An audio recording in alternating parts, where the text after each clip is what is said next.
recording this last unit's worth of material, so as mundane as it may be, it's out there on YouTube, so if you miss class or if you want to come back. The audio is obviously not going to be ideal because I do walk away from the microphone, but at least you can see and kind of pick up. So, has anybody been using that by chance? You checked it out?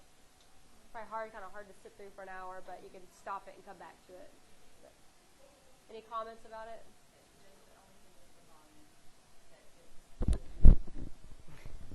We're trying to get a remote one that'll hook to me, but those are really expensive, so we'll see what we can do.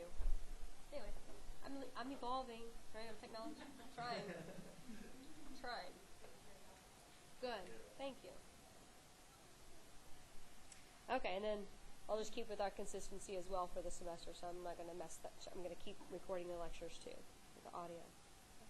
But let's just kind of recap where we left off. We were looking at the respiratory system, and we learned that respiration is more than just breathing in and out, more than just ventilation. After ventilation, gases have to get into our respiratory system, which is called external respiration.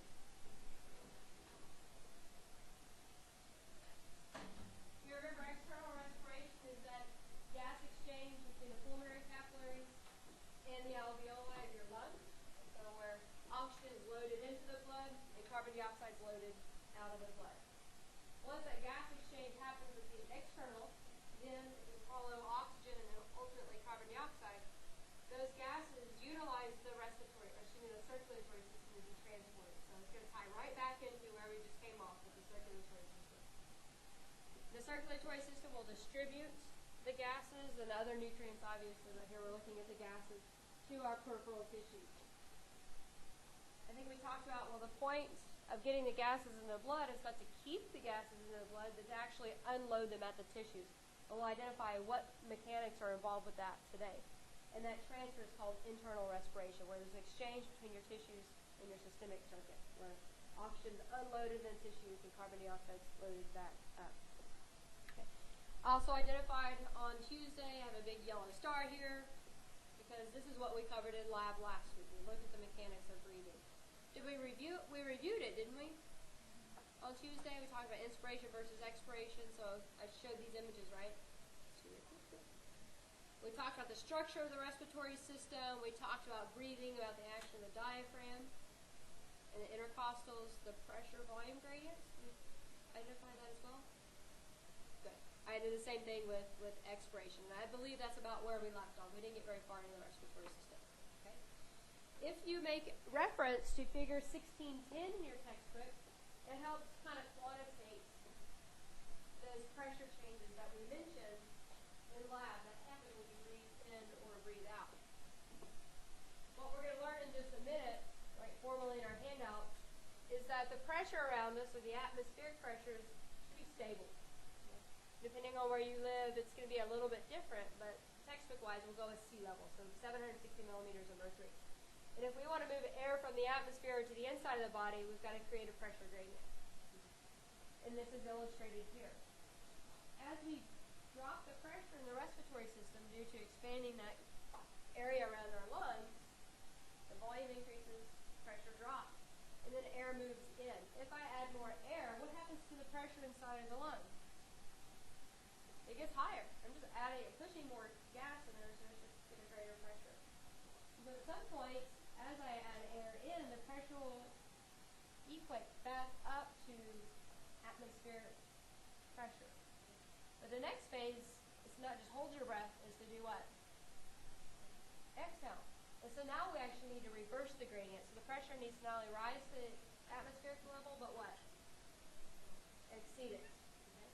And so what happens is those volume changes compress that existing air in the lungs, increasing the pressure. Because we have an open system, it's forced back out of the respiratory system.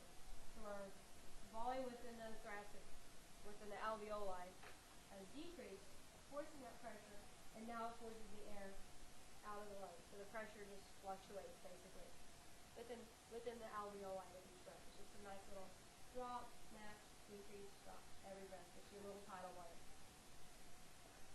Does that concept make some sense about how our volume changes contribute to the pressure gradient?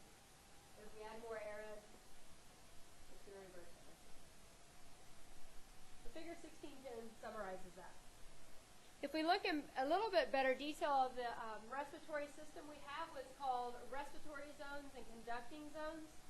And the respiratory zones are the part of the lungs, the respiratory system, where gases are actually exchanged between the pulmonary capillaries and the lung tissue itself. Okay, so primarily, the alveoli is the bulk where this exchange will happen, this external respiration will happen. But also the little pathways leading up to the alveoli and some of the terminal bronchioles leading up to them, there can be some gas exchange as well. So right leading up to the alveoli is called the respiratory zone. The rest of the respiratory system is called the conducting zone. So it's just doing what with the gases? Moving them, but not exchanging them with your circulatory system. So some of the structures you're most familiar with, so like your nose and your mouth, right? Those are part of the conducting zone. That large trachea, if you did the heart dissection lab, that's part of the conducting zone. Your main stem bronchi going to the left lung, right lung, okay, they're all just transporting air into the lungs to get it down to the respiratory zone. Anatomically, we can look at a simple image to compare and contrast the conducting versus the respiratory zones. On the far left, highlighted in those yellow-colored structures, would be the conducting zones, like a nose, mouth, etc. And then, at the very end of the pathway, is where the action takes place, if you will, okay, where the gases are exchanged. Highlighted here in the blue, the respiratory zone region. Not real apparent in this image, but we'll see some images in just a moment to illustrate that these are very well vascularized, okay, to allow for that exchange. You can also note, what is that right here? Muscles. What kind of muscles? Smooth muscles. What can these smooth muscles do? Contract or even relax. So just like we could change blood vessel diameter, we can also change respiratory conducting zone diameter as well. And influence what? Airflow. More or less. Relaxing or contracting. Figure 16.5 has a nice image of a whole lung, an entirely left lung. What I like about it is anatomically it looks really good. But if you look at the diameter of the conducting zones, you can make some inferences about it. What can you infer from this image about the conducting zone into the lungs? It gets smaller the more deep you get into a passageway. What does that influence? Resistance. It does influence surface area, obviously. Surface area will increase, but directly it's going to influence resistance to airflow. So our resistance clearly changes within the lung. Where do you think airflow is least resistant? It's actually going to be least resistant at the trachea, and if you want to roll in the mouth, really. Okay, so, but least resistant here in the trachea. And someone said alveoli, and technically the air really is not resistant to the alveoli, even though it's tiny. Why? Why? Well, it's not like no more. Think about make a visual relationship between the respiratory passageways with your vessels. Remember we talked about blood flow, arteries, arterials, capillaries, right? And make those same kind of visual analogies here. Where did we not want high pressure blood in our vessels? Capillaries. Where do we probably not want high pressure air in our lungs? In the alveoli. So, what can we do?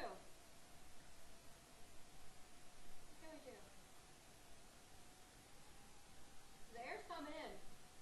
Take a deep breath.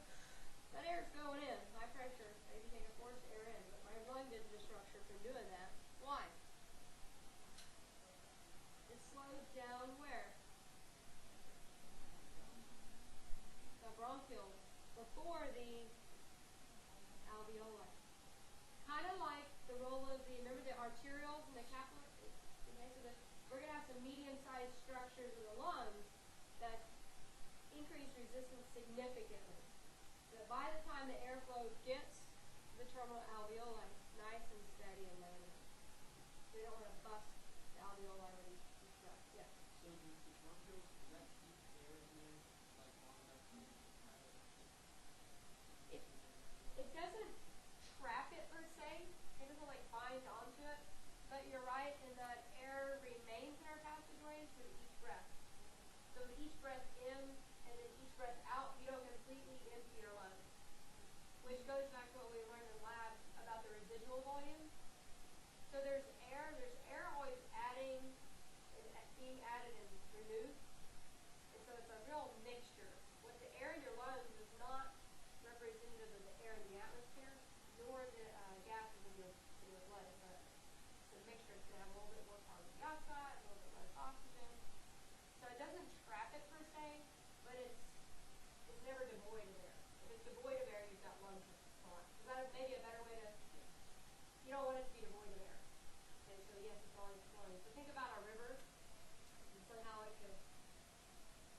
That just maybe you ever see those little toys? Like if you ever get the pleasure of going on vacation to a what is that? Like to a coast, and they have those cute little like little sea scenario, and it's like in a teeter totter. Okay, keep with me in this scenario, right? So the water in that scenario, it has like a wave. Envision that your air. So if I were to look at it on the ends, I can see it changing, right? And in the middle, there's water. And so same thing in the respiratory passageway. Even though it's more shifting one way or the other, but it's just, air is fluid. We can't grasp it like we could touch water. Like I can see water. I can't see air, but it's still a fluid. And it still has fluid dynamics. And so it shouldn't always empty.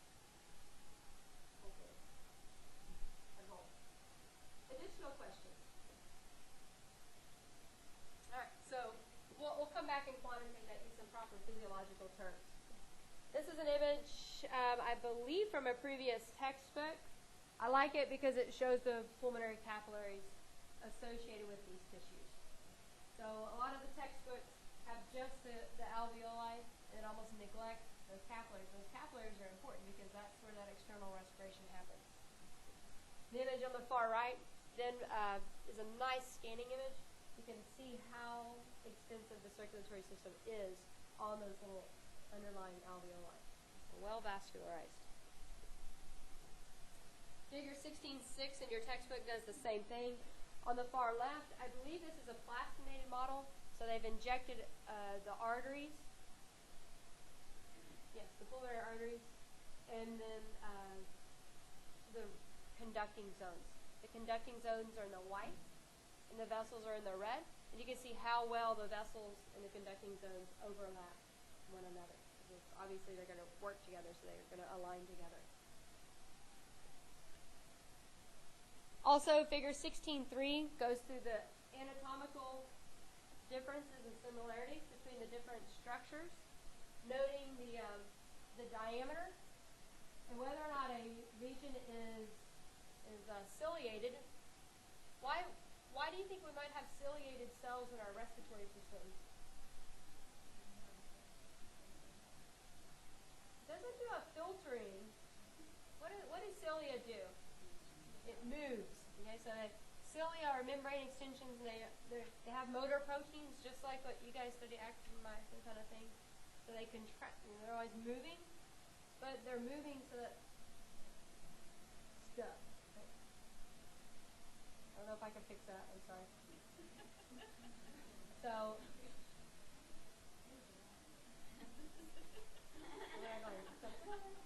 the cilia, right, is to bring mucus and whatever else up from the respiratory system. They're always working. When you're awake and alert, it just goes back into the esophagus, so you don't even know. Right? For most of you, you get the being removed. So many of our structures, our conducting zone are ciliated to get the mucus out of the system. The number of pluses indicates just relative abundance of more pluses, more. Also, mucus-producing cells, whether they're there or not, abound cartilage and the arrangement of the cartilage, as well as if there's smooth muscle lining up to their structure. And so if we look at the trachea, there's a little bit of smooth muscle around it, but if we go down into the main stem bronchi, we can begin to regulate diameter and as well in kind of intermediate type bronchi. If we go back and look at the diameter, 35 to 45 millimeters millimeters, and then at the larynx and the trachea, we can see a drop. The main stem bronchi, significant decrease in diameter. So we're beginning to see some resistance already there at the main stem bronchi. By the time we get down, not much of a drop, but still the diameter is decreasing. But if you go between what's described here as the smaller, between the tertiary, it goes from 8 to 10, and then we see this huge drop down to maybe 1 millimeter, right? So a plummet. And it's these described as the smaller bronchi are the ones that drop that, increase the resistance to drop that airflow, that air pressure, right? So we don't damage the terminal bronchiole. You get down to the bronchioles, half to 1 millimeter, and the top final ones are less than a half. And if you look at the diameter of the alveoli themselves, about 0.3 of a millimeter, so microscopic basically, tiny little structure. No regulation though. Notice that there's no cilia, there's no smooth muscle cells, none of that going on. They're just exchanging. All the regulatory mechanisms need to happen before the air gets into the terminal alveoli.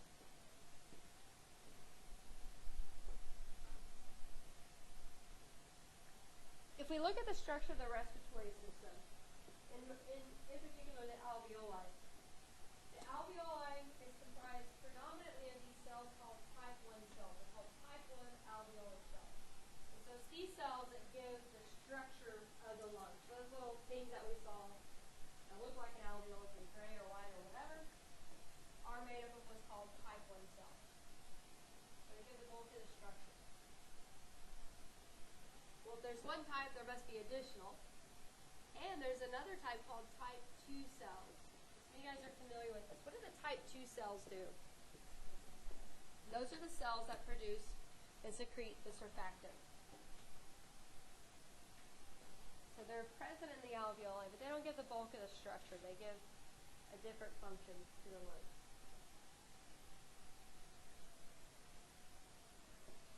In my presentation here, I've adjacent to the type 1 cells the pulmonary capillaries. Because the pulmonary capillaries, although they don't make up the respiratory membrane itself, they work with the type 1 cells. So I have them visually associated together because anatomically they're associated with one another. So the pulmonary capillaries are the capillaries that do that external ventilation with the type 1 cells.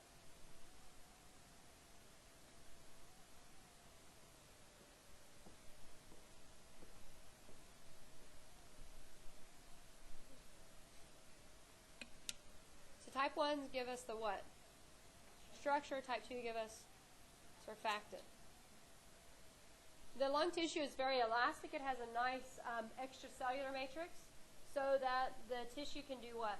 The organ can stretch and recoil. It's got to have that recoil ability so that we can not only fill the lungs but then empty the lungs with each tidal line. You may have noticed as well in those images that individual alveoli are physically connected by open pores. And that's so that the pressure can be equalized throughout that entire little cluster of alveoli, what they call alveolar shaft. It gives equivalent pressure.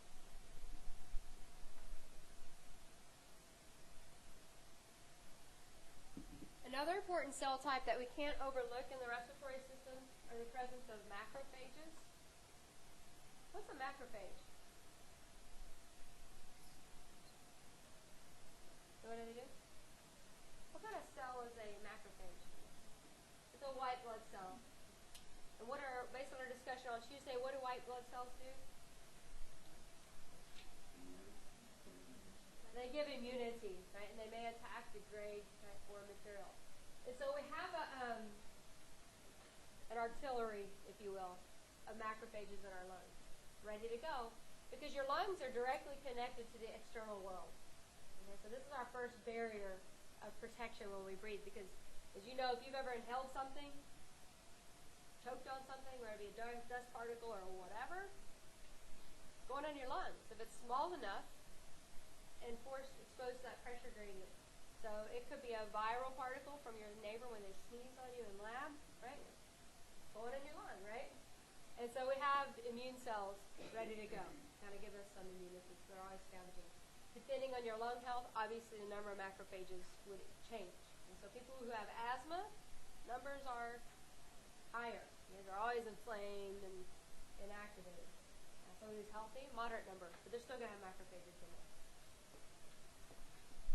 They don't give the structure to the alveolus, but they're present in the alveoli. Figure 16.7, or excuse me, 16.5 visually puts the relationship of these cells together. So the yellow cells are the type 1 cells. And you can see it does make up the primary structure of the alveolus. You can also see the open pore. That would open into another little cluster, or alveolar. Also in the alveolus, you'll find your type 2 cells. This is your surfactant secreting cells. You know that it's built completely different. It's got to make these lipoproteins continuously. It's got a big rough ER, big Golgi, right, working, right, producing this using all the time. I'd like for you to notice as well the proximity between your type 1 cells and your pulmonary capillaries. So you can see they're right next to one another. So we'll come back to this. I'll describe it in pretty decent detail now, and then we'll readdress it in just a moment. This is important for the function of the lung. But we can also see some macrophages. Macrophages are really interesting cells. They can extravasate. In other words, they can move out of your blood vessels. They can move.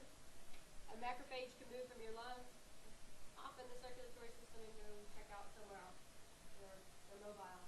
You may remember from the little blood video that we showed a week or so ago, or maybe it was on Tuesday, I don't remember. We just saw little macrophages.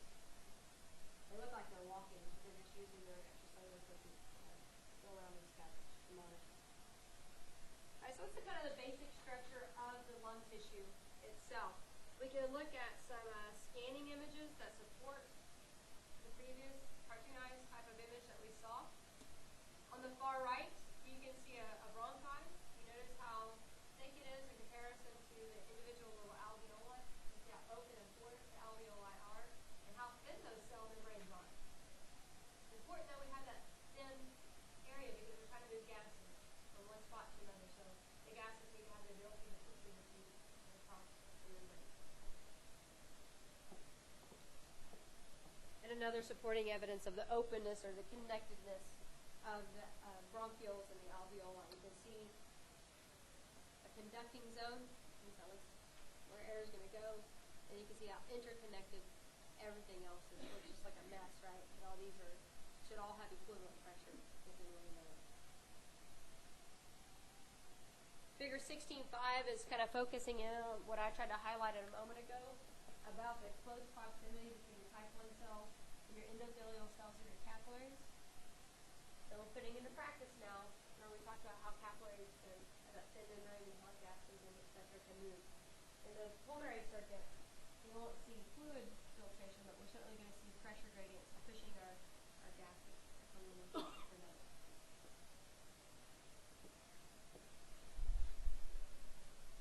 Before I move on, what questions do you have about the basic anatomy of the alveolus or the lung in general?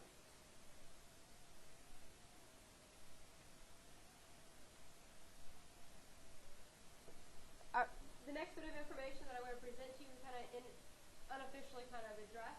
So we're going to talk about the pressure and resistance and airflow. And so keeping in mind the fluid dynamics of air in the respiratory system. If we look at the flow of air into the respiratory system or out, whatever, as I mentioned a moment ago, the pressure in the lungs is described in relationship to the atmospheric pressure at sea level. Is the accepted value. At sea level, the atmospheric pressure is about 760 millimeters of mercury. So that's the number that's the number that's used. About 760 millimeters of mercury. That's the entire atmospheric pressure just around your body. We try to quantitate that. If you remember your systolic pressure, it's like 100 and something. Right? This is fivefold what that is. There's a lot of pressure, gas pressure on the outside of our body. in the respiratory system, because we're changing the pressures within the lungs in relationship to the atmospheric pressure, you could use whole numbers, 760, 761, whatever. Or you could just do +1, -1, +4, -4, whatever the case may be. And that's presuming 760. So if I said 760 +1, you would know it. Or if I just said the atmospheric pressure is +1, I would say, I could say +1, or I could have said 761. So negative values, that number of units less than the atmospheric pressure, positive value would be that many units above atmospheric pressure. And you'll notice in the abbreviation, the large T represents pressure, and the suffix is the type of pressure. So here, ATM stands for atmospheric, or what we'll learn, look at gases or specific locations. There's lots of different suffixes we could use there. The proper term for the pressure in the alveoli is that I didn't use in lab last week. I just said the pressure in the lungs, because we didn't really talk about the anatomy too much.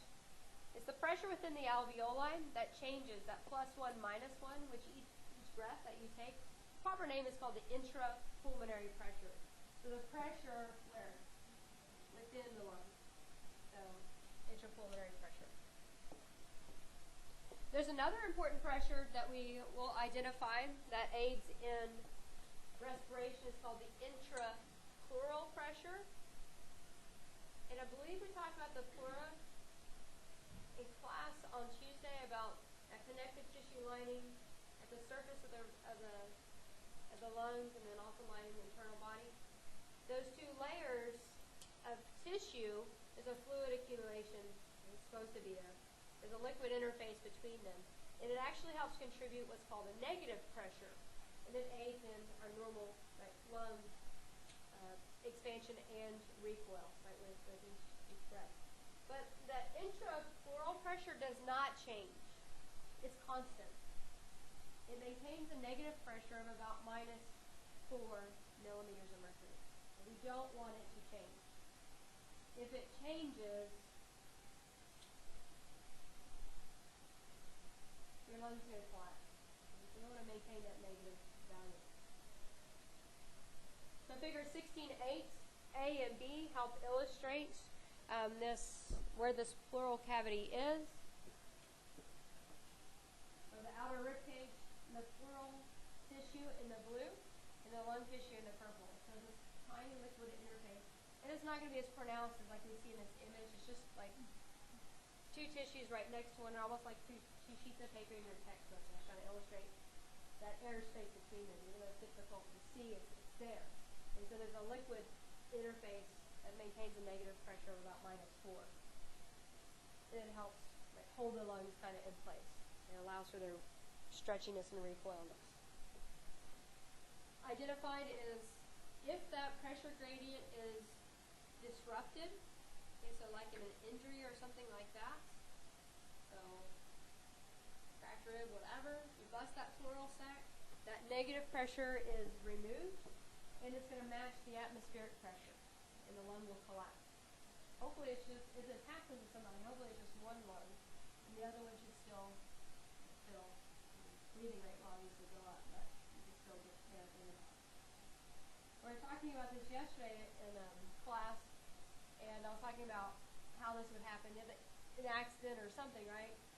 Traumatic to the body. And I had a student in yesterday's class who did this by exercising. He said he was working pretty vigorous, like he was just lifting stuff. And busted a lung, lifting weights. I'm like, wow, I've never heard of that. So, but he didn't know he busted a lung. He was in bed with kind of short of breath. Anyway, obviously, but collapsed lungs. Do what? So, in order to correct it, what you're going to have to do is pull out the air. And so they'll just put a syringe up to the hole, pull the air out, and they'll have to suture the hole and try to hopefully maintain the pressure. Well, did you have a question? Did you raise your hand? Yes. No. Yes.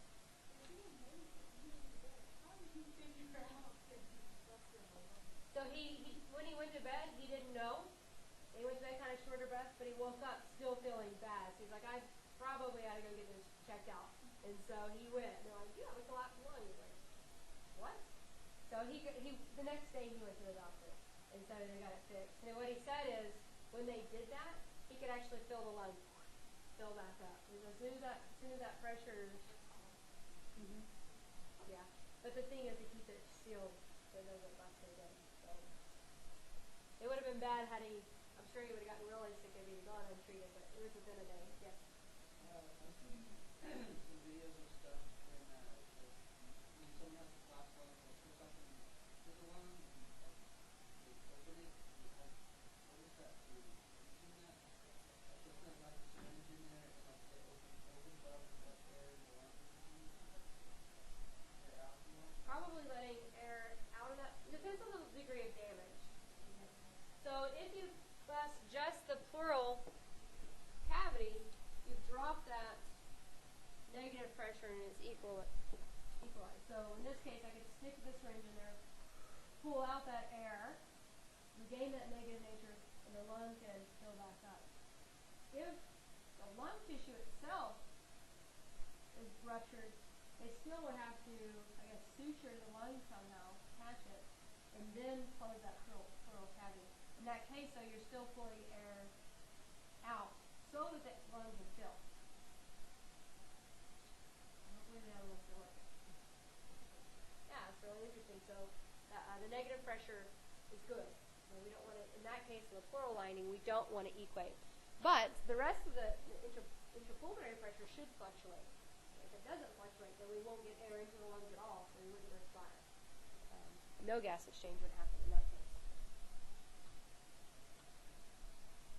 So I already kind of identified this a little bit about resistance and friction.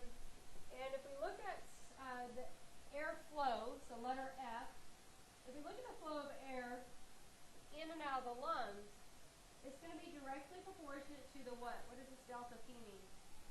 Change in pressure. If there's a bigger gradient, more airflow. Lesser gradient, lesser airflow. We can handle that. So this says it's a direct relationship. However, resistance does what to airflow?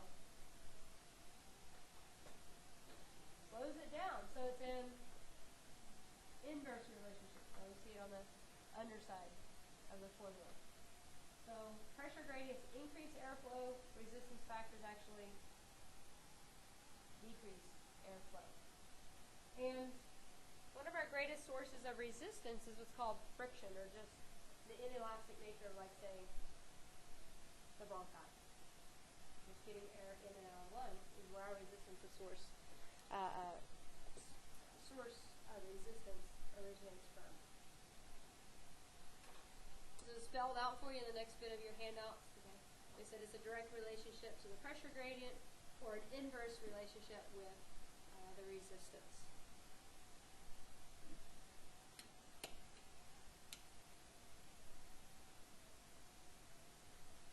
As well, I've identified this statement here about where the greatest source of resistance is from those median-sized bronchi, not the trachea, not the main stem bronchi, not the alveoli, but the ones in between.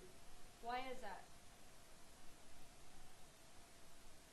Why is it not the beginning, not the end? Why is it in the middle? What's the purpose of having greatest resistance in the middle? Slows down the air.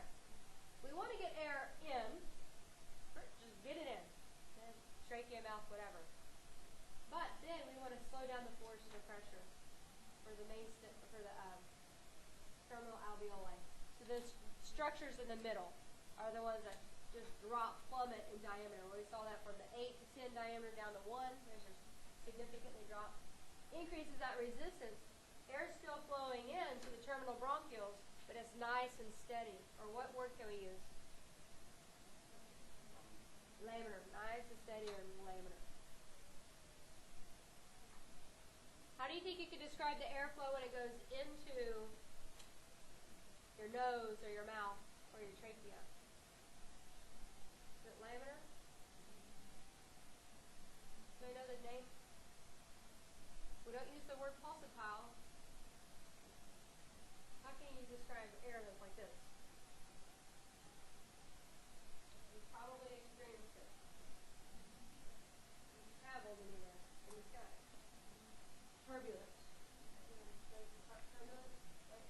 Air pocket. Air will enter into the respiratory passageway, boom, boom, boom, like this. Get into the respiratory system. The medium-sized bronchi will take that airflow.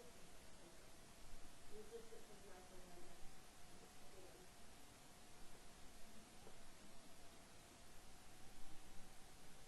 So our biggest source of resistance is in which? The medium size, the intermediate bronchioles.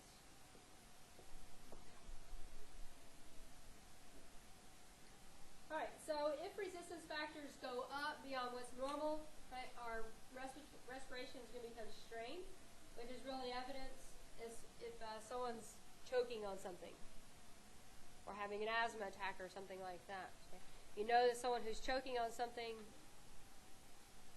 their resistance is so great that there is no airflow, and they're doing the Heimlich, they're like, give me the Heimlich, right? So it can be lethal. Or even a quick onset of asthma attack, just inflammation and the diameter decreases so much, the resistance goes up, that the air exchange is not normal, and so someone could get sick really quickly or even die from the experience. The way our body would normally overcome this is by utilizing the sympathetic nervous system. Sympathetic nervous system, we know its effects, fight or flight. So obviously, your fight or flight, you need to increase your respiration and open up the passageway. So you'll see those smooth muscles relax and try to move air in and out of lungs at a larger volume. But a question on Monday about rescue inhalers. And if you have asthma and you use a rescue inhaler, the medicine that you're taking is mimicking the sympathetic nervous system. It's just promoting relaxation or opening of the passageway, trying to.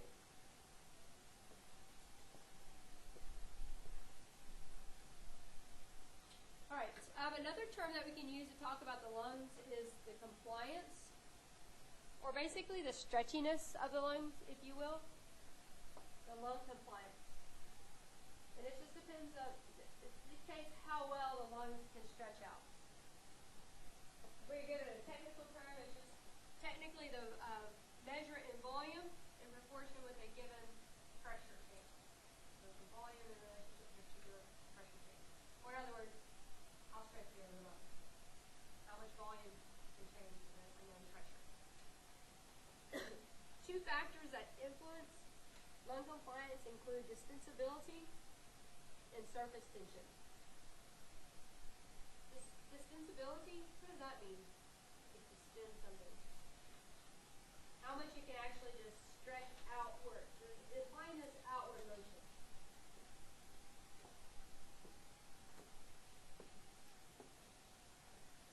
If a lung is, or a respiratory system is more distensible, what happens to our compliance? It goes, if my distensibility goes up. Okay, so let's say I can not only expand my ribcage normally, but for some reason it would go up. Okay, so yes, because you have more surface area. If the more distensible a lung is, or thoracic cavity, or whatever anatomical region you're looking at, the more distensible it is, the more compliant it is.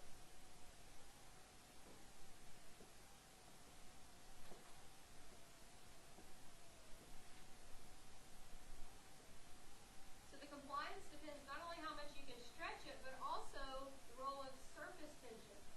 What does surface tension do to compliance? It actually decreases it. So surface tension actually decreases compliance.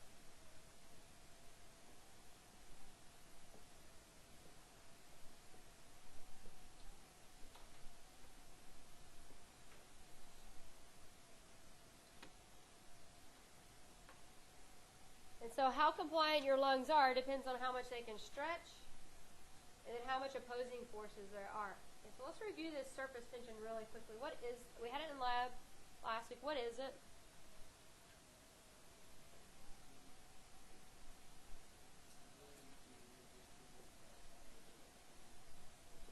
Something to do with resisting external forces. What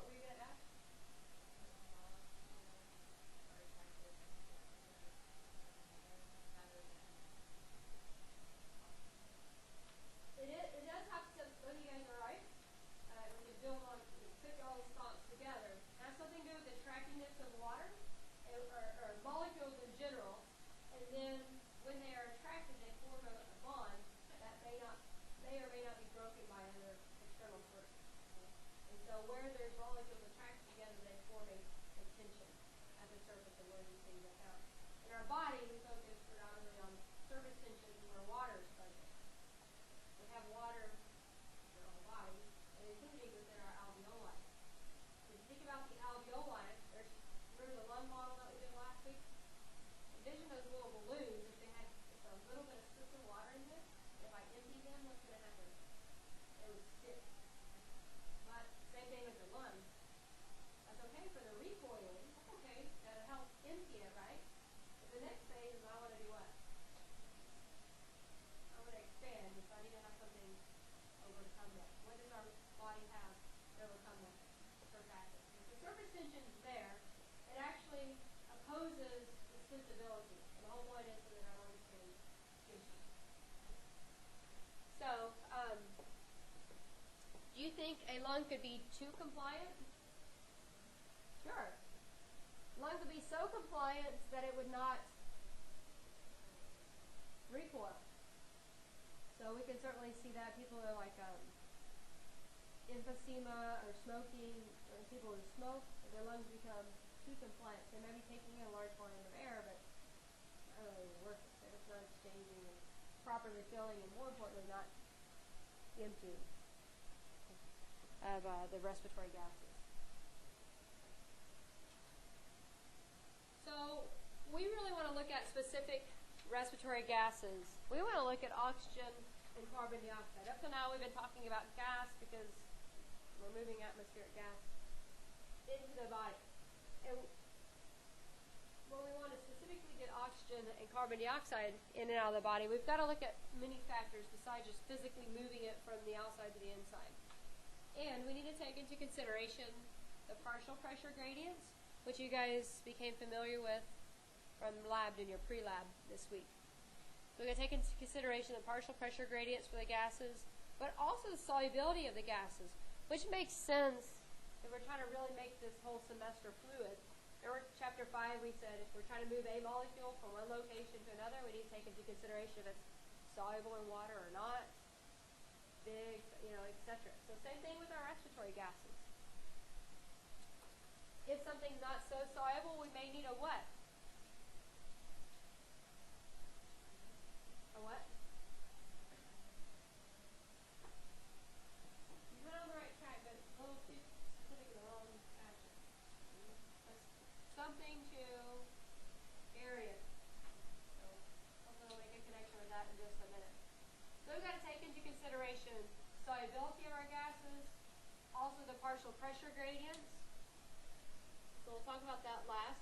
We've actually looked at point number 3, the structural characteristics of the lung. We've already clarified this about how the type 1 cells are right next to the capillaries. They have to be easy, right, for gases to diffuse from one location to another. And then we'll start out with our discussion of moving our gases by looking at matching ventilation with perfusion. The perfusion is that word that I told you to not forget about a week or a week and a half ago. So before we move on, you might remember the word perfusion and what it's in relationship to.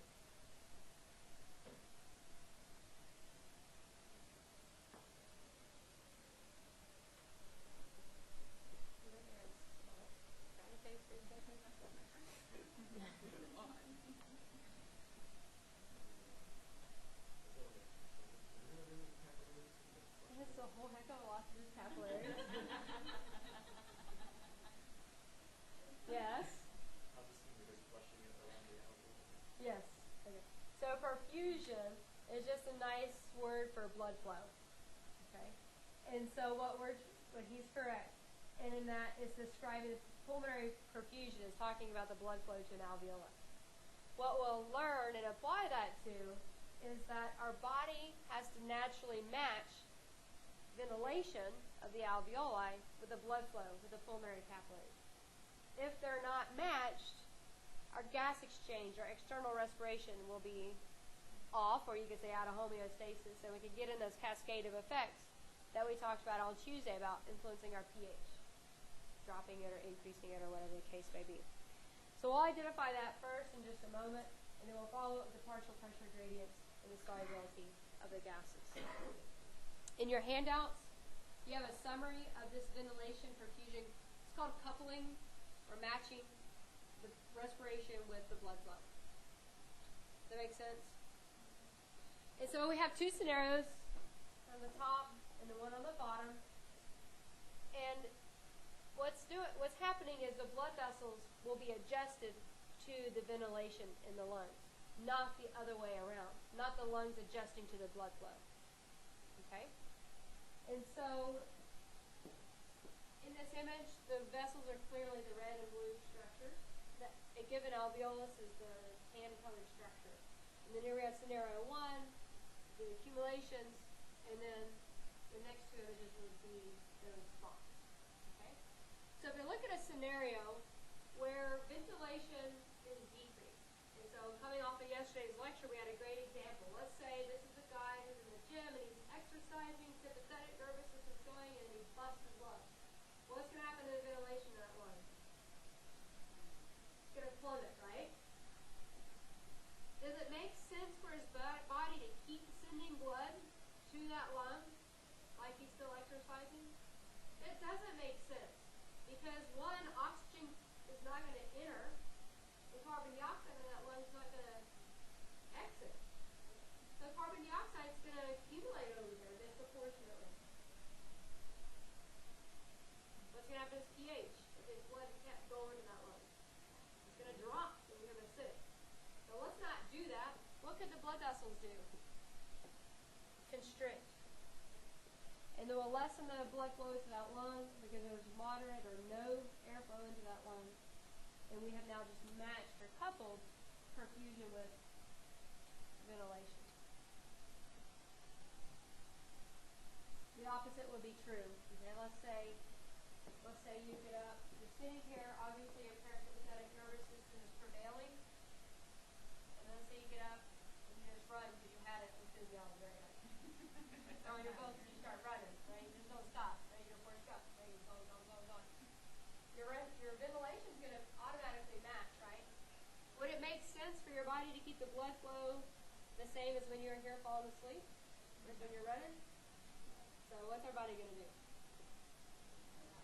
Dilate those vessels flowing into the alveoli so that we can get that air that's moving, the oxygen that's moving into the lungs, and then load that carbon dioxide out. And so all of that is concisely summarized as ventilation-perfusion coupling, and matching airflow with blood flow. Any questions about that before we look at these gradients and solubility? So everybody cringes a little bit when we talk about chemistry and that prerequisite that we said you're going to have in talking about those gas laws. We identified one last week. We talked about Boyle's law. We're going to look at a couple of other gas laws as well, including Dalton's law. And this tells us when there's a mixture of gases, the total pressure is a contribution of each gas based on its proportion. So we know that gases in the environment aren't equivalently distributed. Not everything's like 1% or whatever. Some's more, some's less, whatever. So whatever proportion a gas is in a mixture, it gives that related percentage contribution to the pressure. So in our environment, nitrogen is the most abundant gas, about 79%. And so 79% of our total pressure is how many millimeters? Mercury is our total pressure. 760. So I just take 0.79 times 760, gives me a value of about 600. So of the total pressure in the atmosphere, due to the presence of nitrogen, or call it its partial pressure. To represent partial pressure, you just use the large letter P and then subscript the gas that we were talking about. So I've got some examples in just a second. So for example, if I wanted to talk about the atmospheric pressure, it's a combination of nitrogen, oxygen, and other gases as well. And here's what I'm going to represent. The partial pressure is something. Large P, lower K, subscript the gas that we're talking about. But it just allows you to focus on one gas or instead of trying to look at it collectively.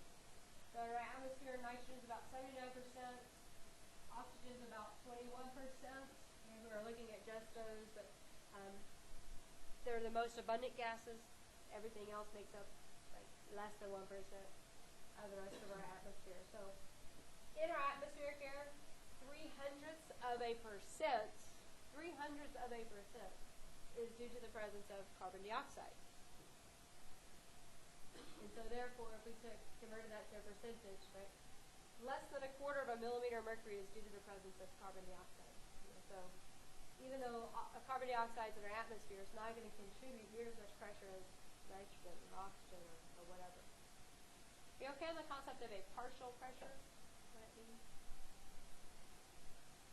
We've also got to take into consideration the solubility of gases, and we're addressing it so we can presume then that all gases do not have the same amount of solubility. Some gases are more soluble in a liquid environment, others are not. So if we try to move a gas into a liquid like your blood, we need to look at its solubility. Is it soluble or not? And if it's not, what can our body do to adapt for that? If we look at the gases, oxygen, carbon dioxide, and nitrogen, even though nitrogen is the most abundant gas in the atmosphere, at sea level, it's not very soluble in water or plasma, so it shouldn't go into your blood. If it does, it's not at a high amount, it's like at a minute amount that nitrogenous gas is going to get into your circulatory system. Okay? However, oxygen and carbon dioxide are more soluble than nitrogen, and therefore they could get into, and they do, get into your circulatory system. But if you look at the two, if I were to ask you without any reading or anything, you would probably hunch that oxygen is more soluble, right? You like oxygen, a friend, favorite electron acceptor, right? We want it in our blood, we want it in our tissues. Actually though, it's not near as soluble as carbon dioxide. The carbon dioxide is more soluble than oxygen, which begins to hopefully get the cogs turning. Well, oxygen must be the carrier. What's the carrier for oxygen? Hemoglobin. Okay? And so it's not very soluble, but we can get it into the blood, but we're going to learn how to force it in. And this is quantitated. If you were looking at a known pressure of about 100 millimeters of mercury, if you were trying to force oxygen into the water, it would dissolve at about 0.15 millimoles per liter. Put carbon dioxide at the same pressure, measure it in the water, you'll notice it'll go in significantly more. It has 3 millimoles per liter. Okay. Carbon dioxide is more soluble in water than oxygen. And we care about that because there's water everywhere, like your blood, and your interstitial fluid, and your intracellular fluid. You can check out a summary on figure 17.3b to illustrate the solubility.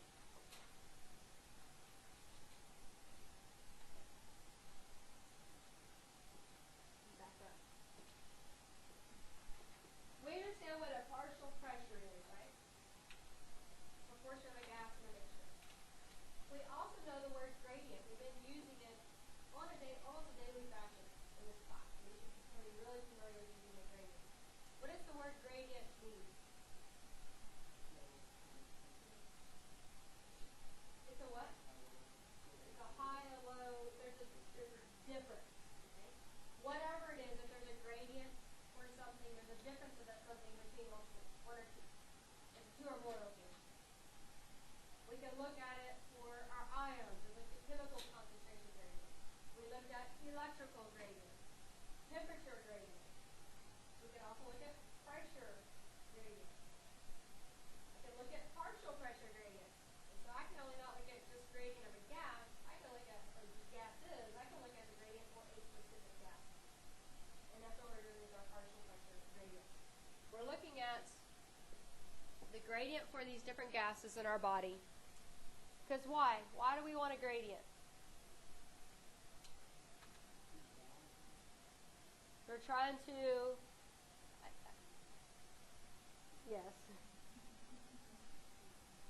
What's the point of a gradient at a molecular level? What'd you say, Ms. Rebecca?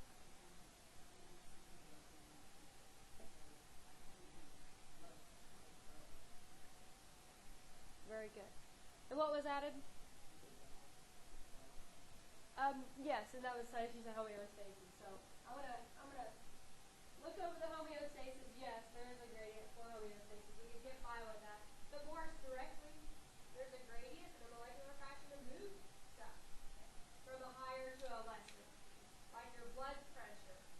We move our blood from a high pressure to a low pressure. If I had an ion gradient, I can move an ion from a higher concentration to a lower. If I have a partial pressure gradient, I can move a gas from one pressure of that gas to the area lesser pressure of the gas. The whole point of the gradient is to move. And here we're looking at a specific gas. Okay, so we're just getting really specific is what this is telling us. Where do you think you want to move carbon dioxide? Out? So where do you think the pressure for carbon dioxide is the greatest? In the body, in the tissues, where you're making it. Probably least outside in the atmosphere. What about oxygen? Where do you think its pressure is the greatest? Outside the body. Least? In your tissues. Because you're always using it. As soon as it gets in your mitochondria, it's picking up electrons, forming water and hydrogen. And so we're going to go through, we're going to apply numbers. A bigger number, bigger pressure, smaller number, smaller pressure. So the gas would move down its pressure gradient. So going back to this image from, I think it's from chapter 13, looking at the pressure gradient and just reiterating our structure of our heart circulatory system. Because these gases are going to be transported in the circulatory system. Locale, we've got our alveolus, pulmonary capillaries, heart, systemic circuit, systemic capillaries, tissues, back to heart. Please acknowledge that if a gradient drives a gas from one location to another, once it goes to that location, the pressure of that gas has just gone what? If I added something to it, the pressure would go up. And it's going to stay in that elevated state until it's exchanged again. So between the systemic and the transport, the pressure shouldn't exchange. It shouldn't change when the gases are being transported. Only between the pulmonary capillaries and systemic capillaries where the gases are moving, physically changing locale. Okay. So I'm going to flip over these numbers really quick, and I'm going to try to simplify it for you really quickly. We'll come back to the values. So we learned if I want to move oxygen to my tissues, the pressure better be higher in the atmosphere. The greatest amount of pressure for oxygen, the partial pressure for oxygen, is greatest in the atmosphere. And we said it's about 160 millimeters of mercury, right? Then obviously it should be less in the lungs, because I want it in the lungs. It drops a little bit. Then I want to move it into my what? Pulmonary capillaries. So where the pressure for oxygen should be a little bit lower. At about 40 millimeters of mercury. You're going to see a huge gradient right here, where oxygen just pushed into the pulmonary capillary. If I add oxygen to the blood, the oxygen content should go, what did you say? If I add oxygen, the pressure for oxygen in the blood should go up a little bit, but not more than in the alveolus. We add it, pump it, and now the pressure for oxygen is greater in the what? Systemic capillaries than in your tissues. So the oxygen will move from the lungs into the pulmonary capillaries, distributed to the systemic capillaries, and then into your tissues. So we just have this downward pushing pressure gradient. Push, push, push, push, push, push.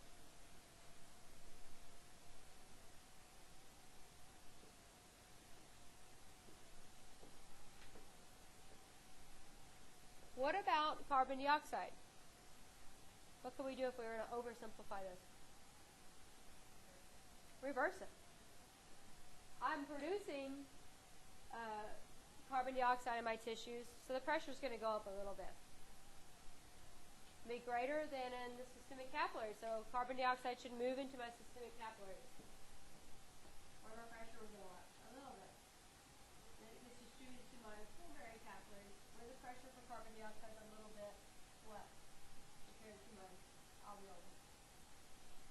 A little bit higher. So it moves into the alveolus. And even higher here, it gets pushed out in the atmosphere. So we could just simply reverse that gradient. What questions do you have about this term, partial pressure or partial pressure gradient? While we're moving.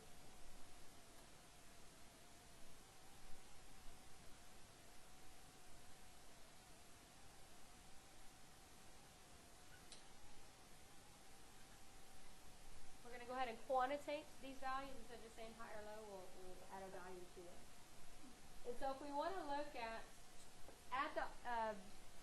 the pulmonary capillaries, trying to move oxygen in, the partial pressure of oxygen in the pulmonary capillaries is relatively low at about 40 millimeters of mercury. Yet in the alveolus, where we just refilled the oxygen, and the rest of the atmosphere here has a pressure of about 100 or 104 millimeters of mercury. The gradient is what? How many millimeters of mercury? Gradient is pushing the value. How much? 100 less 40 is 60. It's a huge gradient pushing that oxygen into the pulmonary capillaries. It's so huge that oxygen is pushed right into the capillaries so that our blood can continue just to kind of keep on, doesn't have to wait. None of that going on. So the blood can keep flowing, the oxygen can keep loading into the circulatory system.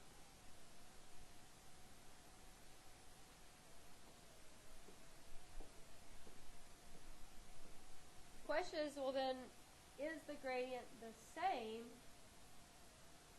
degree for carbon dioxide? It is not. It's less. There's still a gradient. It's reversed as you identified, but it's not near as steep as what we see for oxygen. So if we look at the pulmonary capillaries, the pressure of carbon dioxide is about 46 millimeters. That looks familiar. But if we look at the alveoli, it's only about 40 millimeters of mercury. A gradient of how many millimeters of mercury? 6. And a tenth of that of what we saw for oxygen. The reason there's this big difference in gradients goes back to the solubility that we identified a moment ago. Carbon dioxide is more soluble, so it's easier to move it. We don't have to push it. We don't have to force it along. Oxygen, not so soluble, you really got to push it into one location or the other. A huge gradient. It's going to force it. If we force carbon dioxide at the same pressure as oxygen, we would eventually unload carbon dioxide faster, and we'd become in a deficit for carbon dioxide in our blood and mess up our pH balance. Are you okay so far? The gradients, pushing, just put the numbers. Questions at this point? This is the pulmonary capillaries. What do y'all think happens at the systemic capillaries? What? Opposite. It's reversed. It's the opposite. Okay. So that's pulmonary capillaries, systemic capillaries, oxygen pressure is about 100. Systemic tissue pressure probably about, how much? What do you think? About 40. So the gradient of about 60. Carbon dioxide pressure in your tissue is probably about 46. Systemic capillaries about 40 millimeters. It's still that same gradient pushing the gases, but it's reversed between the vessels.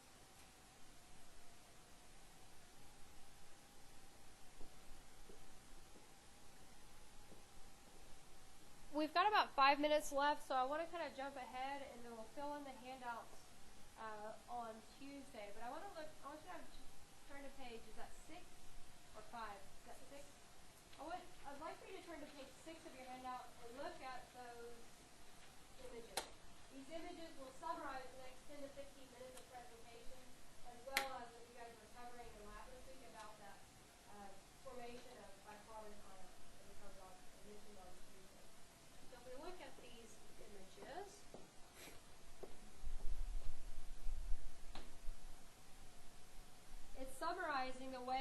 that our respiratory gases may be transported. You'll notice there's two images. They look real similar, but they're in different locations, and that obviously reverses the processes. And so this image is illustrating at the systemic tissues, where we're dropping off oxygen and picking up carbon dioxide. On your image, this is obviously the blood. You see a blood cell. This is going to be a tissue. It could be a tissue in your brain, leg muscle, whatever, in some part of your body, okay? Where we're giving oxygen and picking up carbon dioxide. What I'd like for you to do in your image is to just draw a capillary. So just draw a thin layer of endothelial cells. You can draw a little pore. It's not real apparent in this image. But we know that capillaries filter, right?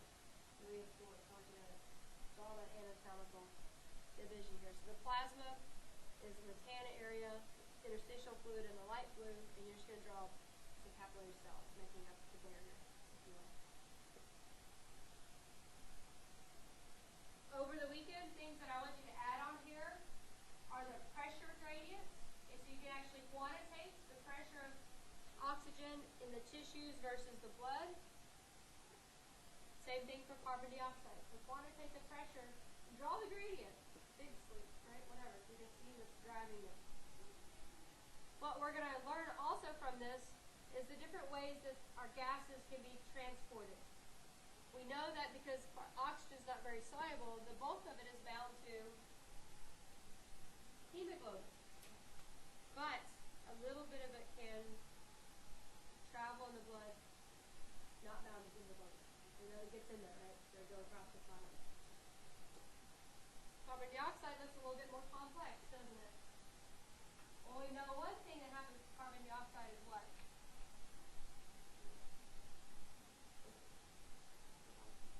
It's converted into carbonic acid and eventually into what? Bicarbonate ion. So, if you remember from our discussion on Tuesday, we said this happens one of two ways. We can see if carbon dioxide diffuses into a red blood cell through enzyme, carbonic. When this class we did on that? We said carbonic anhydrase can quickly make bicarbonate ion. We said it could also happen more slowly, unaided. So, but you're still making bicarbonate ion. Carbon dioxide can also be dissolved or what? There's a third way that we can transport carbon dioxide, which is what? Bound to hemoglobin. So I want you to study this, make some notes about this image. And the next image is at the pulmonary capillary. So do the same thing, just identifying the reversal, put those values, etc. So I will conclude here. On Tuesday, we'll finish up this chapter presentation, and we'll get into the renal system. And we'll see you in lab today or in class on Thursday.